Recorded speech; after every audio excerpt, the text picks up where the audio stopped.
যদি মরে যাই আল্লাহর কাছে যাব, জীবিত থাকলেও আল্লাহর দৃষ্টির সামনে আছি আমি। আল্লাহ তাআলা আমাকে দেখছেন, প্রতি মুহূর্ত তিনি তার পর্যবেক্ষণের মধ্যে আছি।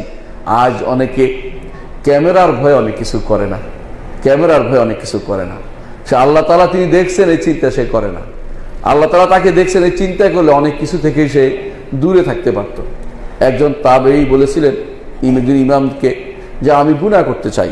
তিনি বলেছেন, গুনাহ যদি করতে চাও তাহলে আল্লাহর দৃষ্টিসীমার বাইরে গিয়ে করো। বলতে সেটা তো জায়গা নেই। বলে তাহলে গুনাহ করিও না। আর একজন বলেছিল আমি গুনাহ করতে চাই। বলে গুনাহ যদি করতে হয় আল্লাহর রাজত্বের বাইরে চলে যাও, আল্লাহর রাজত্বের বাইরেও কেউ যেতে পারবে না। সুতরাং গুনাহ করার সুযোগ থাকে না। প্রত্যেকটি মানুষ যদি কোনো এটা চিন্তা করত যে আমি দেখছি আল্লাহকে, এটা দেখতে পাচ্ছি না, বুঝলাম আল্লাহ তো আমাকে দেখছেন, ফাইল্লাম তাকুন তারাহু ফাইন্নাহু ইয়ারাকা, আমি তাকে দেখতে পাচ্ছি না ঠিকই, কিন্তু তিনি তো আমাকে দেখতে পাচ্ছেন, আমার প্রতিটি পদক্ষেপ দেখছেন, রাতের অন্ধকার তিনি দেখছেন, তার কাছে অন্ধকার কোনো অন্ধকার নয়। রাসূলুল্লাহ সাল্লাল্লাহু আলাইহি ওয়াসাল্লাম একটা উদাহরণ দিয়েছিলেন শিরকের ব্যাপারে। তিনি বলেছেন এই উম্মতের মধ্যে শিরিক হচ্ছে কান্নামরাতিস সাউদা, কালো পিঁপড়া কালো পাথরের উপরে অন্ধকার রাত্রিতে, অমাবস্যার রাত্রিতে উঠে বেয়ে মতো যেরকম সেরকম আল্লাহ তাআলা সেরকম জায়গাটাও কিন্তু দেখেন। কালো পিঁপড়াকেও দেখেন অন্ধকার রাত্রিতে, এবং কালো অমাবস্যার রাত্রিতে কালো পিঁপড়া অন্ধকার পাথরের উপরে বেয়ে সেটাও দেখেন। আপনাকে দেখবেন না? আপনাকেও দেখছেন। সব কিছু তিনি দেখছেন, রাকিব তিনি, সব কিছু তিনি যথাযথ দেখছেন। এটাকে আপনার মাথায় রাখতে হবে। আমি কোন দিকে হাত বাড়াচ্ছি, কোন দিকে চোখে তাকাচ্ছি, কোন জিনিস আমি শুনছি, আল্লাহ তাআলা কিন্তু দেখছেন। হাতের মুঠোর ভিতরে যা আছে এইটা থেকে যদি গান শুনেন সেটাও আল্লাহ দেখতেছে। আপনার কান সেদিন আপনার বিরুদ্ধে সাক্ষ্য দিবে।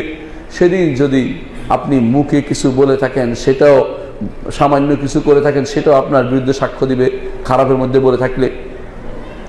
সেদিন আপনার কান যেমন সাক্ষ্য দিবে, চোখও সাক্ষ্য দিবে যদি হারামের দিকে তাকিয়ে থাকেন। এখন অনেকেই এই যে ছোট্ট মেশিনটা আপনারা হাতে নিয়েছেন, এবং বিশেষ করে এই যে বিভিন্ন রকমের সামাজিক যোগাযোগ মাধ্যম বের হয়েছে, এগুলির মধ্যে হারামের কোনো শেষ নাই। আল্লাহকে যদি ভয় না করে তাহলে হারাম থেকে বাঁচার কোনো পথ নেই। আল্লাহকে ভয় করে বাঁচতে হবে আপনাকে, যে আল্লাহ দেখছেন, আমি যেটার দিকে তাকাচ্ছি আল্লাহ দেখছেন, কোনোভাবেই এটা করা যাবে না।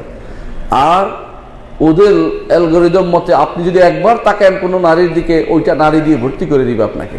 এই জন্য সেগুলির দিকে এক মুহূর্ত তাকাবেন না, ইগনোর করে যাবেন। প্রয়োজনে এগুলি থেকে নিজেকে বের করে ফেলবেন। আপনার যদি দাওয়াতের কোনো জায়গা না থাকে সেগুলি থেকে বেরিয়ে যান, দাওয়াতের কোনো কাজ না থাকলে, কারণ এগুলো আপনার উপকার দিবে না। এগুলো শুধুমাত্র গুথা ইসাইল, অর্থাৎ গুথা, এগুলি হচ্ছে খড়কুটু।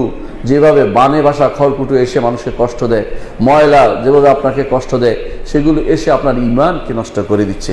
শুধু আমি যতটুকু পারি এই মেশিন থেকে দূরে থাকার চেষ্টা করব, কারণ এটা আমার ঈমানকে নষ্ট করে দিচ্ছে।